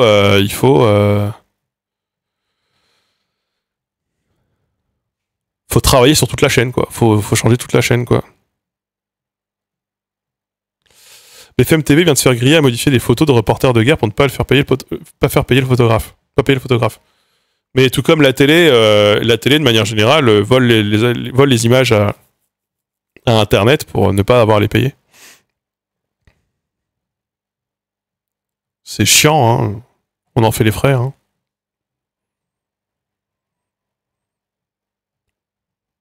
Enfin voilà, de ce côté-là, bon. Le capitalisme, on y revient toujours. Mais bon, en même temps, on vit dans le capitalisme. On peut pas non plus faire abstraction du capitalisme.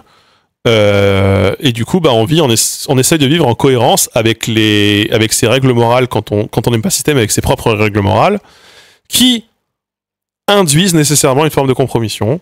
Parce que, à moins que vous ayez hérité, auquel cas c'est vos ancêtres qui se sont compromis pour vous, vous êtes obligé de vous compromettre pour pouvoir vivre dans un monde capitalistique, même quand vous êtes anticapitaliste. Vous n'avez pas le choix, parce qu'au bout d'un moment, il faut bien manger, il faut bien se loger.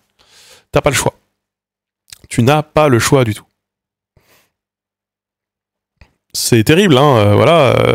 D'où le fait d'attaquer les gens sur le fait qu'ils aient une télé ou le fait que qu'ils consomment tel truc alors qu'ils devraient pas, et blablabla. Mais c'est en mode, bah oui, mais bon, ils vivent dans un monde capitalistique. Au bout d'un moment, dans un monde capitaliste, qu'est-ce que vous voulez qu'ils fassent, quoi, les gens, hein. Ils sont bien obligés. Ils sont bien obligés de vivre, les gens aussi, hein. Et même quand t'as envie de faire une communauté anticapitaliste, bah tu te retrouves avec des logiques capitalistes à l'intérieur parce que bah tu vis aussi dans un monde qui doit avoir une interface avec le capitalisme et pour des raisons purement légales, hein, genre des raisons purement de comment la loi elle est foutue, tu vois. Voilà quoi, on y revient toujours. Genre dans le code du travail, il y a des exploitants et des exploités, point. C'est voilà, voilà. À partir de là, t'es obligé de composer avec cette réalité, quoi. Tu peux pas juste décider qu'on sera tous travailleurs, tous à égalité, qu'en même temps, tu seras tous le chômage si jamais il y en a tous une galère. Parce que c'est impossible vis-à-vis du droit du travail, quoi. C'est ça, on a retourné le truc dans tous les sens avec les juristes. T'as des niveaux de compromission différents. Tout à fait. Moi, par exemple, une ligne rouge, c'est la rente immobilière. C'est la rente lucrative. La propriété lucrative. Pour moi, c'est clairement un no-go. C'est clairement pour moi une ligne rouge. Bah, il y a plein, je l'ai déjà dit plusieurs fois, mais il y a plein d'influenceurs de gauche que vous aimez beaucoup, pour qui ce n'est pas du tout une ligne rouge. Au contraire, c'est même complètement un plan. C'est même complètement, et même justifié, et même justifiable de leur propre, comment dire, de leur propre perspective. Donc, bah, moi, par exemple, c'est non.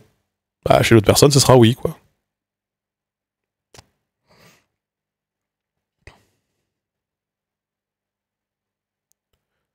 Rentier, je trouve ça aussi profondément immoral. Alors après, il y a une donnée chez beaucoup de gens, c'est dès l'instant qu'ils se mettent à avoir des enfants et qu'ils se mettent à dire ouais, mais c'est pour leur avenir. Ah, c'est l'excuse de beaucoup de choses chez beaucoup de gens qui sont de gauche théoriquement et qui se mettent à avoir des pratiques de droite. C'est oui, mais on a des enfants. Et alors? On veut le mieux pour eux. Donc le mieux, c'est d'en faire les dominantes demain. Bah d'accord, bon. Un peu terrible. Et ça, il y a beaucoup de gens autour de moi qui ont vrillé un peu comme ça. Quand ils ont commencé à avoir des gamins, ils ont commencé à bien devenir de droite. La rente pour rentabiliser une rénovation de bâtiment, moi, non, je trouve ça immoral. Point. Immoral. Vraiment, je ne trouve aucune moralité. Pour moi, dès l'instant qu'il y a enrichissement, c'est non. Donc moi, c'est ma ligne rouge. Après, bah, d'autres personnes ont d'autres lignes rouges. Bon, celle-ci, et pas celle-là ou pas celle-là. Bon, voilà, c'est à vous, c'est vous vis-à-vis de vous-même. C'est à vous de voir, quoi. C'est pas à moi de voir. Voilà. Bah tiens, après cette discussion, je vais arrêter troublant acide. Voilà.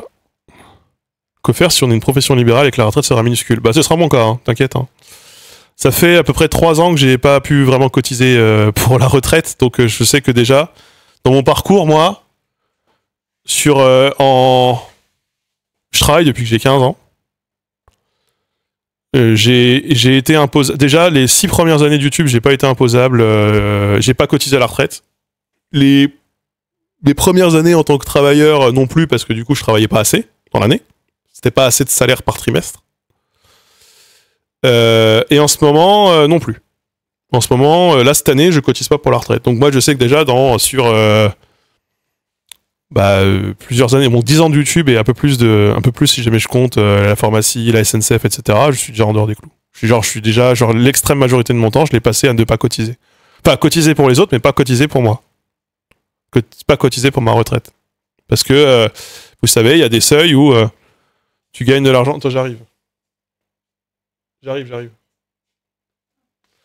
y a des seuils où tu cotises pour les autres, tu donnes de l'argent à la caisse, mais tu cotises pas assez pour pouvoir être éligible à une forme de rétribution plus tard. C'est la différence entre l'assujettissement et je sais plus quoi. Quand t'es assujetti ou quand t'es... Je sais plus quoi, je sais que par exemple pour les droits d'auteur, c'est ça. Ouais, voilà. Et j'aurais pas d'héritage. Il y a Enfin, l'héritage sera très très marginal, puisque du coup, je vais toucher 1/6 d'une maison qui vaut 25 000 euros. Autant vous dire que... et probablement dans un moment où j'en aurai pas besoin. Donc l'héritage sera très très très réduit. Donc bon. Et encore, si mon père ne vend pas avant. Donc de toute façon, moi je sais que j'aurai pas d'héritage. Tu veux interdire tout ce qui n'est pas moral? Alors la rente immobilière, moi, dans mon utopie, ça n'existe pas. Alors ça, je vous l'annonce. Hein. Le seul... les gens pourraient être propriétaires de plusieurs biens, mais ils n'auraient pas le droit d'en tirer profit. Donc auquel cas, ils finiraient par les vendre. De toute façon. Parce que si jamais ils en tirent... La plupart des gens, quand ils ne tirent pas profit d'un bien, ils le vendent. Et puis, même d'autres choses. Enfin, genre, non, la rente immobilière, c'est interdit. Ou alors, c'est des secteurs réglementés, et donc du coup, qui dépendent de l'État. Voilà. Il faut donner à ses héritiers de son vivant. Et quand t'as quelque chose à leur donner, hein. Donc moi, par exemple, c'est mon maître. On en parle tout le temps ici. Hein. Pour moi, c'est voilà, en termes d'horizon, c'est l'horizon. Et moi, c'est pour ça que je vous reparle tout le temps d'immobilier, qu'on en a reparlé à fond tout à l'heure. Sur le stream d'avant, là, où on parlait de François Bayrou, enfin, le stream où on parlait de François Bayrou, etc., et l'immobilier, c'est parce qu'en fait, l'immobilier, c'est le nerf de la guerre. La rente immobilière, ça pèse beaucoup trop lourd. Aujourd'hui.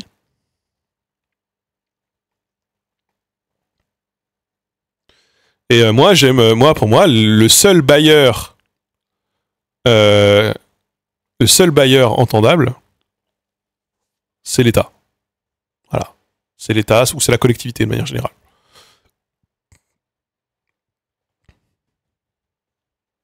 Après, on peut voir d'autres modèles. Hein. Après, moi, par contre, je suis pour que toute personne puisse posséder un bien qu'il occupe. Ce qui veut dire que quand tu formes un couple, tu peux avoir 2 biens. Et donc, forcément, ça considère résidence secondaire pour un foyer fiscal. Mais en même temps, l'un des problèmes qu'on a avec le logement, c'est les divorces.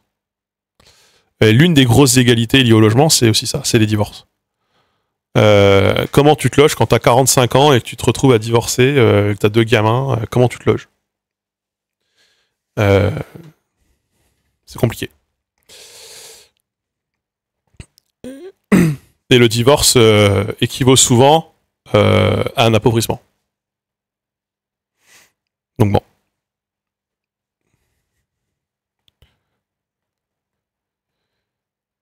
Comment j'aurais fait? Je peux pas acheter un account. Non, bon, tu l'achètes pas. Tu loues à l'État, qui est le bailleur, qui est le seul bailleur autorisé. Tu loues à l'État. Tu loues à l'État, ou alors, moi aussi, je suis pour cette idée de les personnes peuvent posséder plusieurs biens, mais alors les locataires ne doivent payer que les charges liées à l'occupation du logement. Il n'y a pas de gratification, pas de rentabilité. Tu payes l'eau, tu payes l'électricité, tu remets un coup de peinture s'il y a besoin, point. Mais tu payes pas le loyer.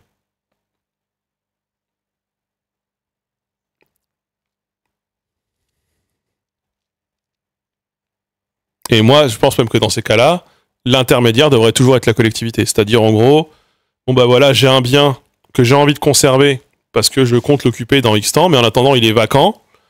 Il sera vacant pendant 3 ou 4 ans, et tu le signales à la collectivité, et la collectivité lui trouve un occupant pour la période d'inoccupation du bien.